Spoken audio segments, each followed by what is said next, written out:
The first thing I notice when I open my eyes is the rhythmic beeping. Not the faces hovering above me, not the antiseptic smell, but that maddening electronic pulse that seems to echo inside my skull. Everything else filters in slowly, like coffee dripping through paper, the fluorescent lights, the scratch of starched sheets. The dull ache spreading across my body. Taylor? Can you hear me, sweetheart? The woman's voice trembles with concern. I know I should recognize her, but my mind feels like a jigsaw puzzle with half the pieces missing. Her gray-streaked hair frames a face lined with worry. Mother. The word surfaces, but the emotional connection feels frayed. What happened? My voice comes out as a rasp. You had an accident, says a man standing beside her, my father, I realize with relief. At least that recognition comes easily. You fell down the stairs at home. Home. The word triggers nothing but static in my mind. The doctors say you might experience some confusion, another voice cuts in. Smooth, controlled, practiced. A man in his early 30s steps into view, his perfectly pressed shirt at odds with the institutional setting. I'm Ryan. Your husband. The word husband sits wrong in my chest, like a stone I can't swallow. I study his face, handsome in a conventional way, with kind eyes that don't quite match his tight smile. Nothing clicks. I don't.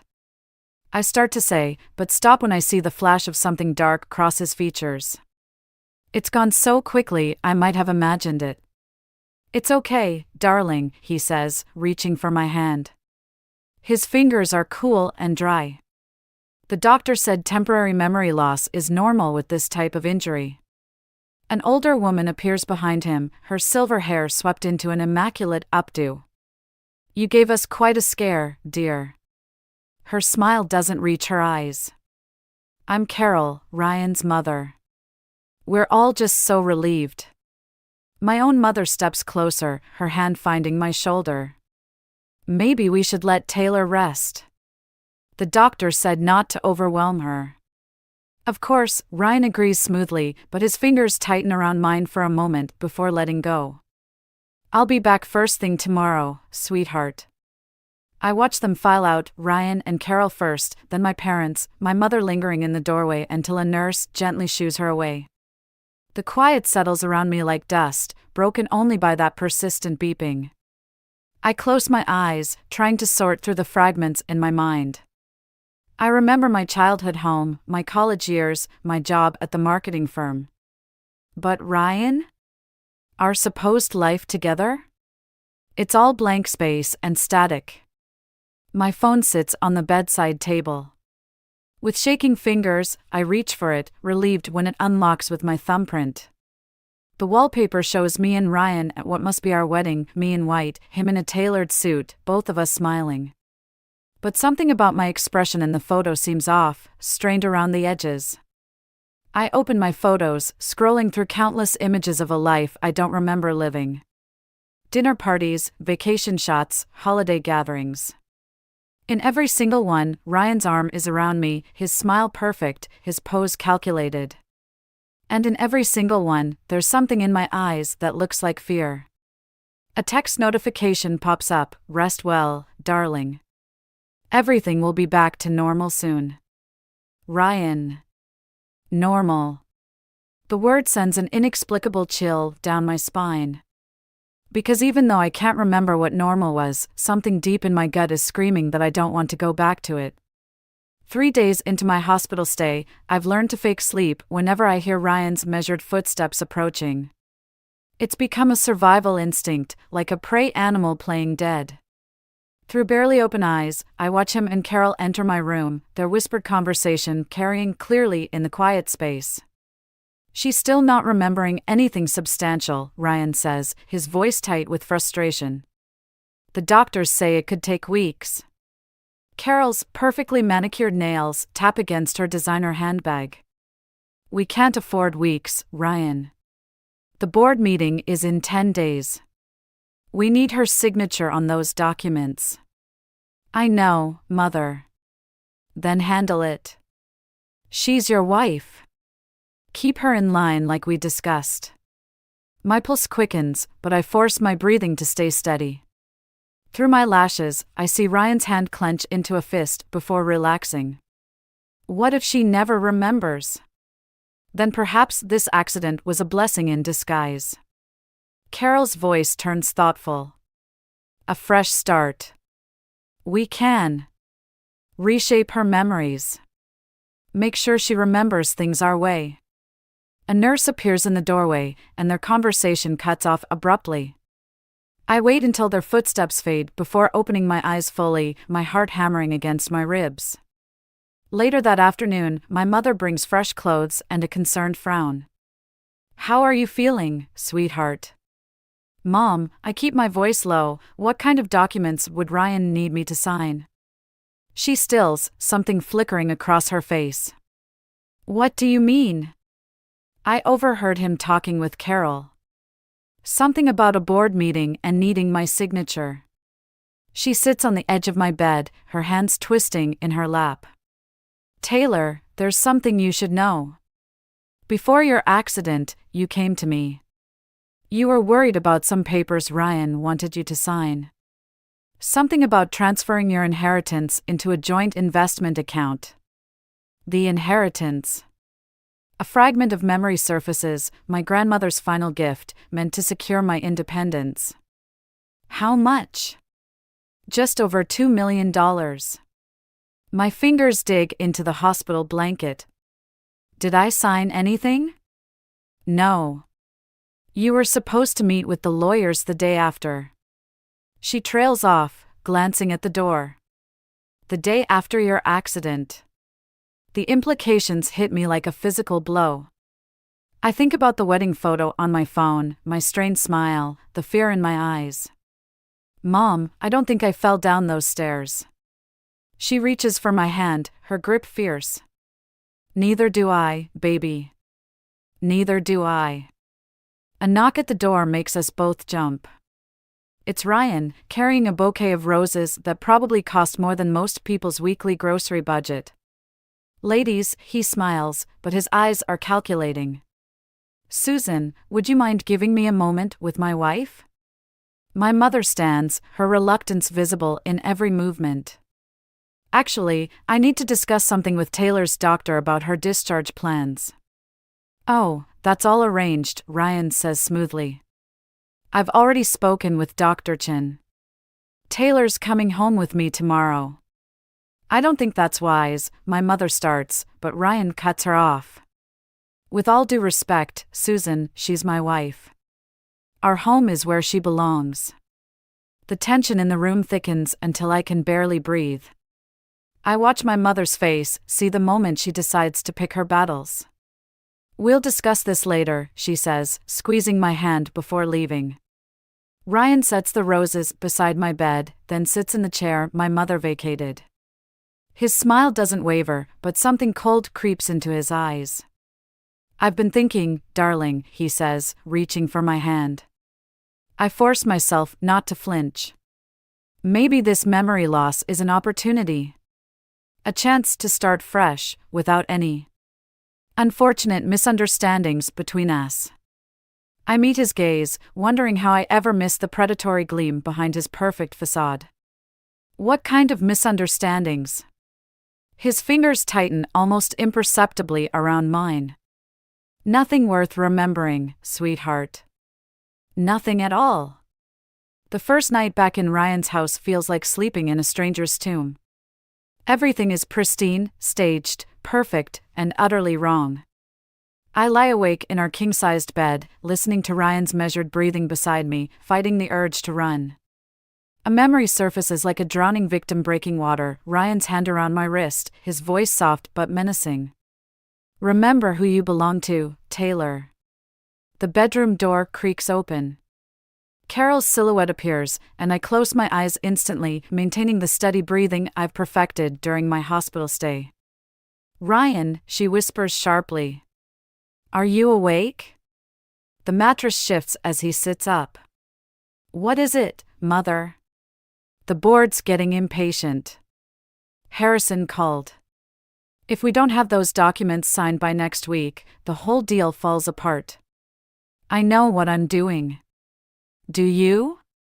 Carol's voice drips with contempt. Because from where I'm standing, you've let this little burden of yours cause nothing but problems. If you'd handled her properly. I pushed her down a flight of stairs, Ryan hisses. What more did you want? My blood turns to ice, but I keep my breathing steady, fighting against the tremor threatening to betray me. And yet she's still here, Carol says. Still causing problems. We need that inheritance, Ryan. The company won't survive without it. Give me time. She's vulnerable now. Confused. We can use that. Time? Carol laughs softly. The way you used the time before? Letting her run to mommy and daddy with her suspicions? No. We do this my way now. Their voices move toward the door. I crack my eyes open just enough to see Carol press something into Ryan's hand, a small bottle that catches the moonlight. 2 drops in her evening tea, Carol murmurs. It'll make her compliant. More susceptible to suggestion. We'll have her signature by the end of the week. The door closes behind them. I wait 5 minutes, counting each second, before slipping out of bed. My hands shake as I retrieve my phone from its charging station. In the bathroom, I turn on the shower to mask any sound and dial my mother's number. Taylor? She answers on the first ring, voice alert despite the late hour. What's wrong? Mom, I whisper, I remember how I fell. My voice breaks. Ryan pushed me. Silence stretches between us, then, get out of there. Now. I can't. They're planning something. They have drugs. I stop, hearing footsteps in the hallway. Taylor?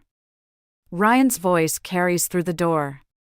Everything all right, darling? Just feeling a bit sick, I call back, forcing brightness into my tone. Must be the new medication. Want me to come in? No. I say too quickly, then softer, no, I'm fine. Go back to bed. To my mother, I whisper, I have to go. But Mom? My inheritance, it was never about me, was it? It was always about the money. We'll fix this, she promises. Just play along for now. Your father and I will. The bathroom door handle turns. I end the call and flush the toilet just as Ryan enters, his concerned husband mask firmly in place. Poor darling, he says, reaching for me. Let me make you some tea. I let him pull me close, suppressing a shudder as his arms wrap around me. Over his shoulder, I catch my reflection in the mirror, pale, scared, but something else too. Something harder. Tea would be lovely, I say, meeting my own eyes in the glass. Just like old times, right? Right, he agrees, pressing a kiss to my temple that feels like a brand. Everything will be back to normal soon. You'll see. I follow him downstairs to the kitchen, watching as he fills the kettle, pulls out cups, reaches for the tea bags. His movements are smooth, practiced, perfect, just like everything else about him. Just like the lies he's built our life upon. I think about the bottle Carol gave him, about the inheritance they're so desperate to steal, about the stairs they pushed me down. And as I watch my husband prepare to drug me into submission, something crystallizes in my chest, hard and sharp and certain. They want normal? I'll give them normal. Right up until the moment I destroy them both. I've gotten good at pretending to drink the tea.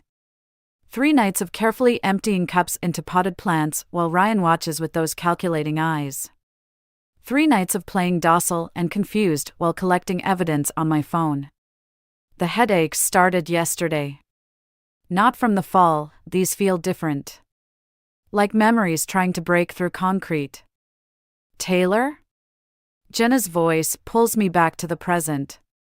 We're sitting in a corner booth at Murphy's Diner, far from Ryan's usual haunts. You zoned out again. Sorry. I rub my temples. The memories. They're coming back in pieces. Like shards of glass. She slides her phone across the table, face grim. Speaking of pieces, look what I found in your old email account. The screen shows an email I apparently sent her 3 months ago. If anything happens to me, check the blue box in my parents' attic. And whatever you do, don't trust Ryan's financial reports. My hands start shaking. I knew. Before the accident, I knew something was wrong. There's more. Jenna leans forward, lowering her voice. I did some digging at the office. Ryan's company is hemorrhaging money. They're on the verge of collapse. A flash of memory hits me, Ryan throwing a crystal tumbler against the wall, screaming about investors pulling out. The sound of breaking glass. The fear in my chest. My inheritance would save them, I whisper. Taylor. A sharp voice cuts through the diner. Carol Mitchell stands at our table, her surprise visit feeling anything but accidental. What a lovely coincidence. Jenna's hand finds mine under the table, squeezing once before letting go. Carol. I force a smile. I was just having lunch with an old friend, I see. Her eyes cut to Jenna like scissors through paper. Ryan mentioned you've been having trouble sleeping. Shouldn't you be resting at home?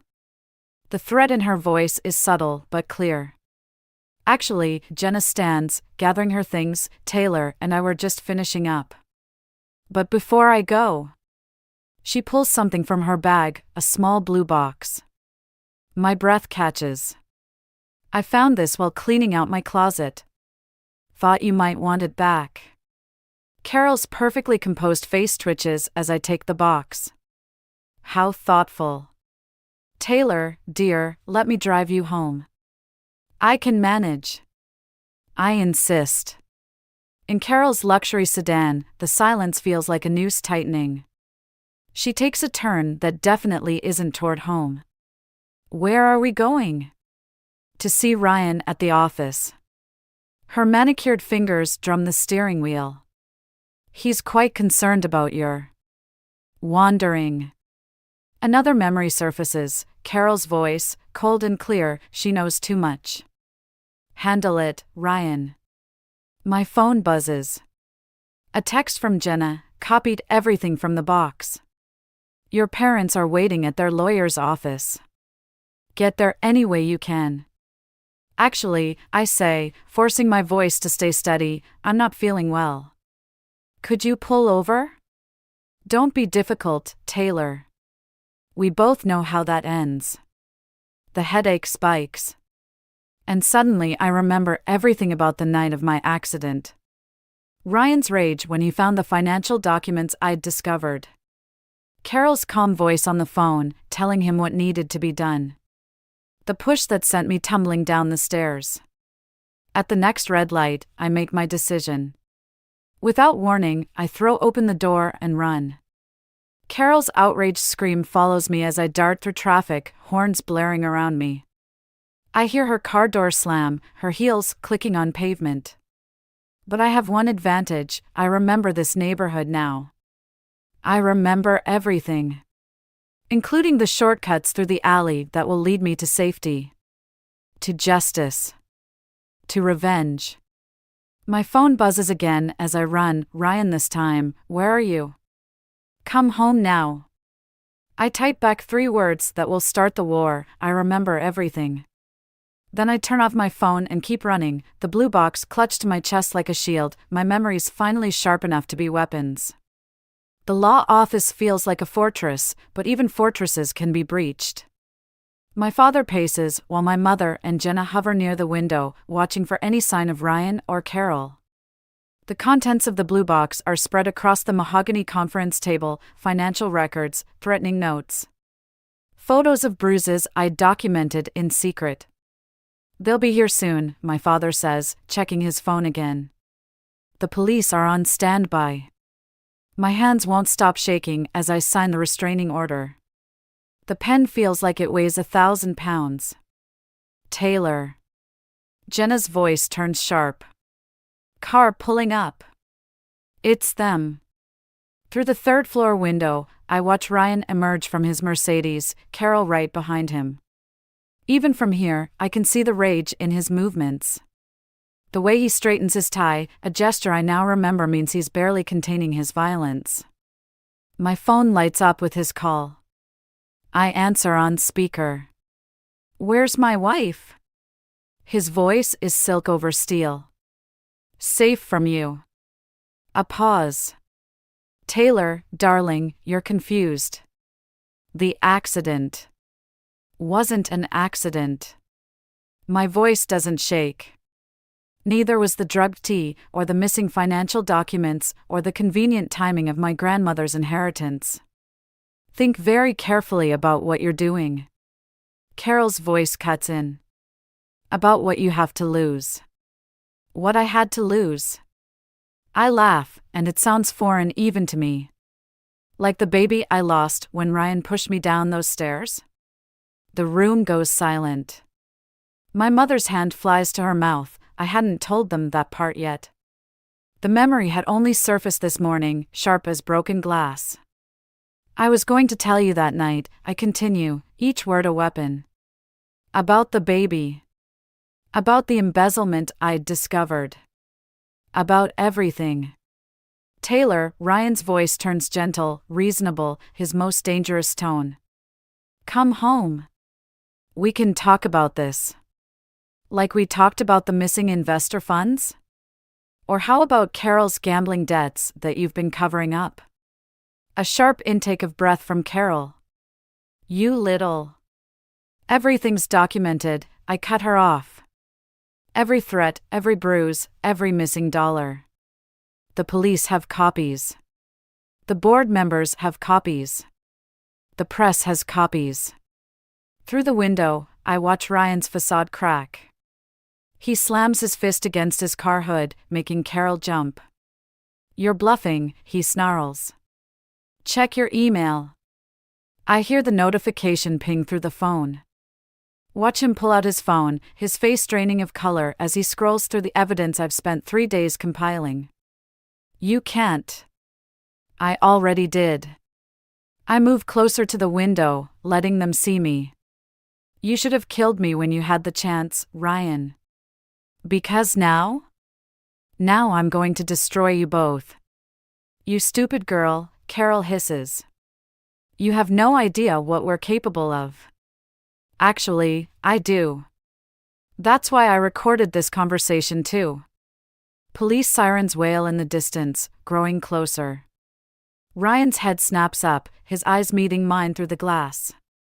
For the first time, I see fear there. Taylor, he tries one last time, everything I did for us.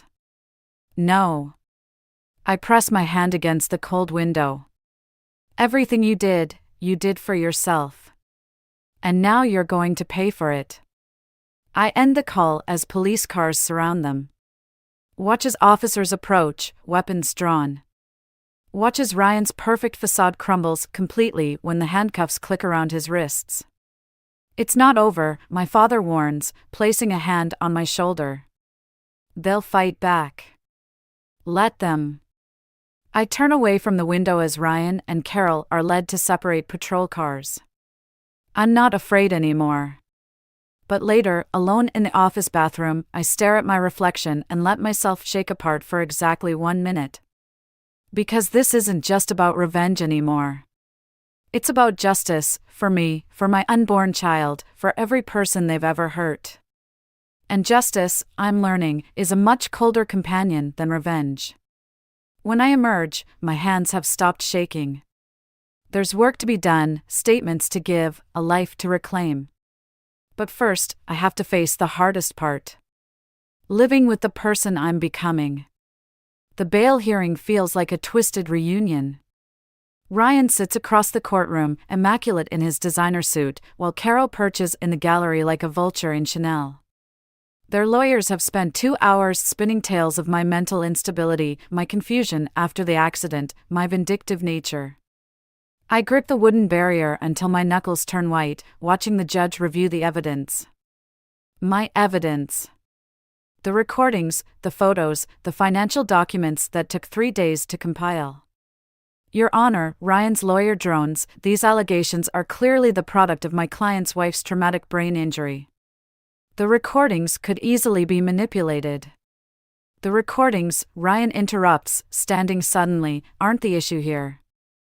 His eyes lock onto mine. Taylor, darling, I forgive you. Come home. We can fix this. The gallery erupts in whispers.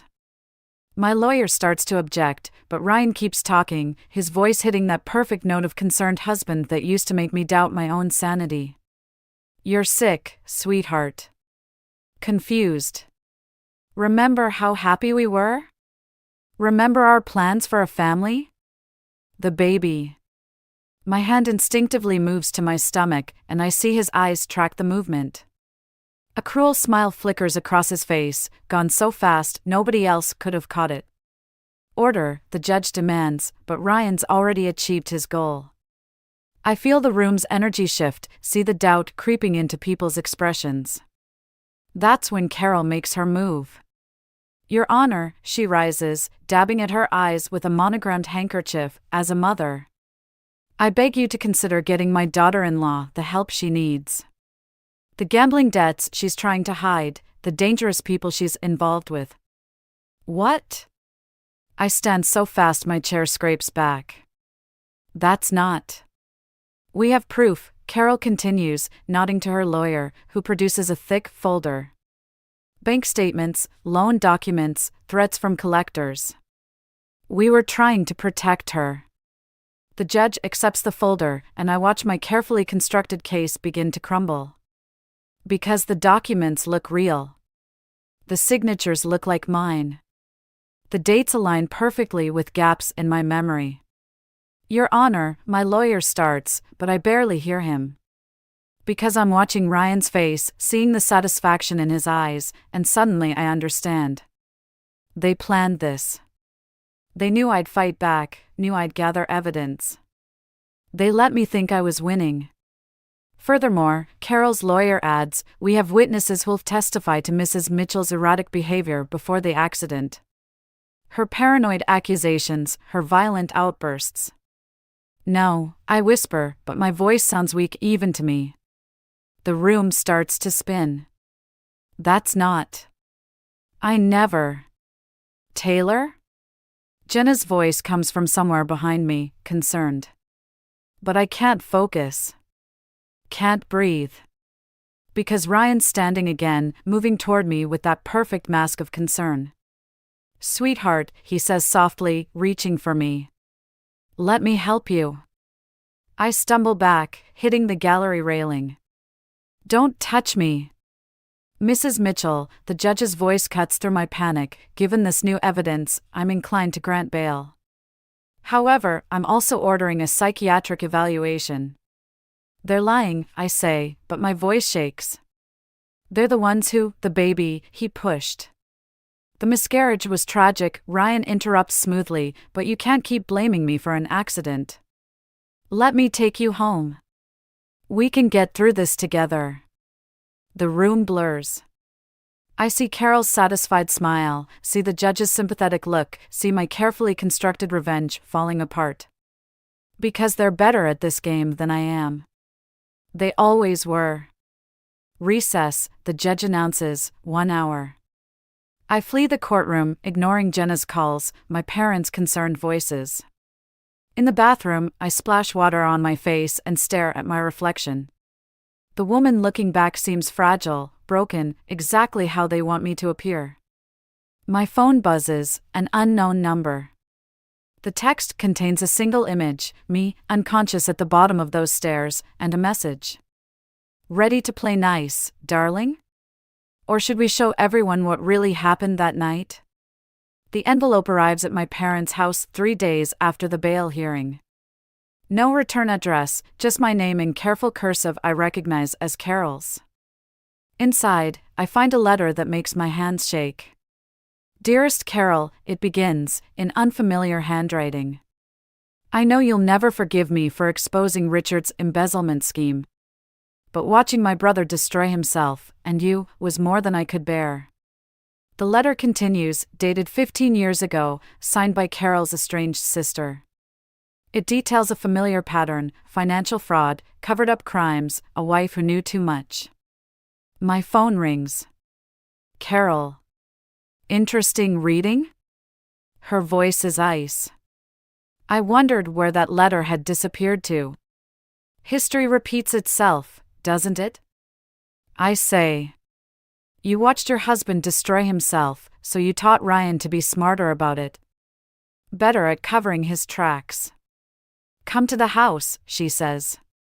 Now. Alone.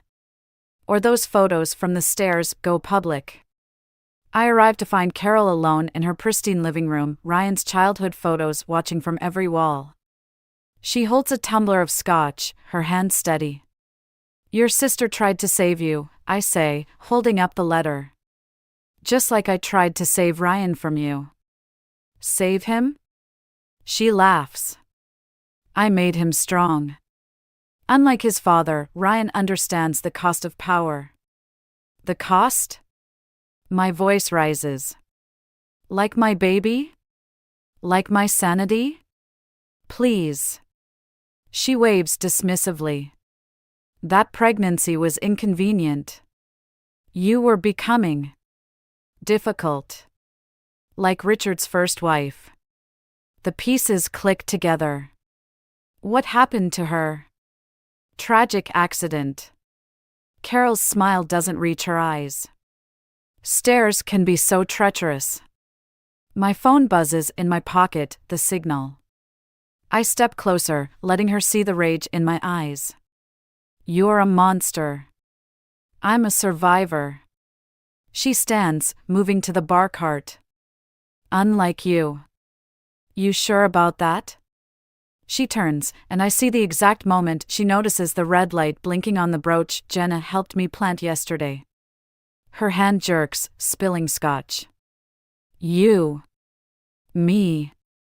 I pull out my phone, playing back her confession. Along with the police listening outside. And the DA who's very interested in reopening the investigation into Richard's first wife's death. The door bursts open. Ryan charges in, face contorted. Mother! They're searching the offshore accounts.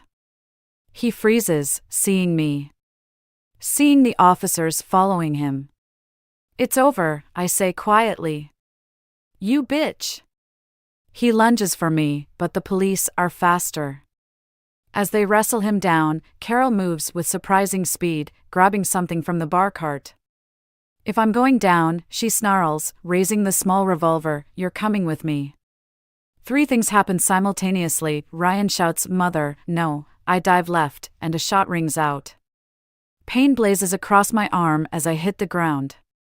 Through the chaos, I hear Carol's hysterical laughter. Like mother, like son, she says as officers disarm her.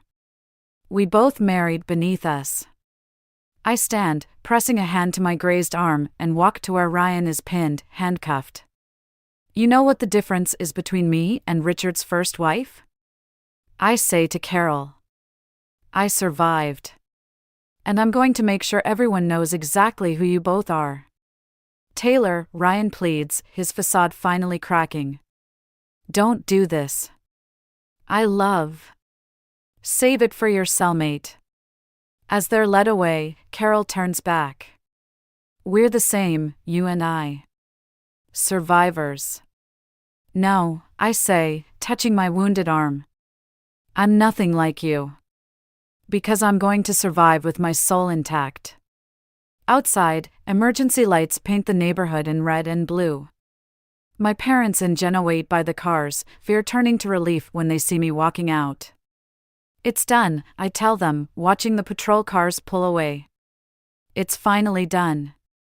But even as I say it, I know it's not entirely true. Because surviving is just the beginning. The real challenge will be learning to live again. The courtroom empties slowly after the verdict, but I stay seated, watching Ryan and Carol being led away in handcuffs. Their perfect facades have finally cracked, Ryan's designer suit wrinkled, Carol's makeup smeared from tears of rage rather than sorrow. Quite a performance, Jenna says beside me, nodding toward Carol's dramatic exit. Think she planned those tears? Everything's a performance with them. I touch the scar on my arm, still pink from Carol's bullet. Everything was a performance. My mother squeezes my shoulder. Ready to go home? Home. The word doesn't hurt anymore. I've reclaimed it, along with my grandmother's inheritance and my sense of self. But there's one last thing I need to do. I'll meet you there, I tell them. There's something I have to handle first. The Mitchell mansion looks different now, smaller, somehow. The realtor's sign in the front yard announces an estate sale this weekend. Everything must go. I used my key one last time, walking through rooms that once felt like a prison. In Carol's study, I find what I'm looking for, a leather-bound journal, hidden behind a false panel I discovered while cataloging evidence. The first entry is dated 25 years ago. Richard suspects nothing. The accident was ruled natural causes. Now to ensure Ryan understands what real strength requires. I read through pages of calculated manipulation, watching Carol shape her son into a weapon, just as her husband had shaped her. The last entry is from the night before my accident. Taylor knows too much. Ryan hesitates. Perhaps I was wrong about his strength. No matter. What my son won't do, I will. Some weeds need to be pulled by hand. My phone buzzes, a news alert. Ryan's company has filed for bankruptcy. Their investors are fleeing, their reputation in tatters. Carol's carefully constructed empire is crumbling. I place the journal in my bag, next to the divorce papers Ryan finally signed. Evidence of generational abuse, of calculated cruelty, proof that monsters are made, not born. Outside, a familiar car idles by the curb. I tense until I recognize Carol's sister, Elizabeth, behind the wheel. I got your message, she says as I approach. Did you find it? I hand her the journal. You were right about everything. She touches the leather cover, her hands trembling slightly. I tried to save her once. Failed miserably. You tried to save me too, sending that letter. Thank you. Elizabeth smiles sadly. Perhaps the cycle ends here. At home, my real home, my mother waits on the porch. She watches me climb the steps, her eyes finding the empty ring finger where my wedding band used to sit. You know what's strange? I say, sitting beside her. Part of me pities them. That's because you're nothing like them, sweetheart. She takes my hand. Your capacity for compassion survived. That's your victory. Through the window, I see my father and Jenna setting the dinner table, their movements comfortable, familiar. No performances, no hidden agendas. I kept wondering if revenge would make me like them, I admit. If justice and vengeance were really just different words for the same thing. And I think about Carol's journal, about the choices that shaped 3 generations of abuse. About my own choice to expose rather than destroy, to seek justice rather than mere revenge. I think the difference is in what you do after, I say finally. They wanted power. I just wanted truth. My phone buzzes again, another news alert. Carol's attempted suicide in custody. Failed, but barely. Her final performance. I turn off my phone, leaving the ghosts of the Mitchell family behind. Inside, dinner waits. Real people, real love, real life. But as I cross the threshold, I catch my reflection in the window glass. For a split second, I see something of Carol in my eyes, that steel, that determination. The difference is, I choose what to do with it. And I choose to live.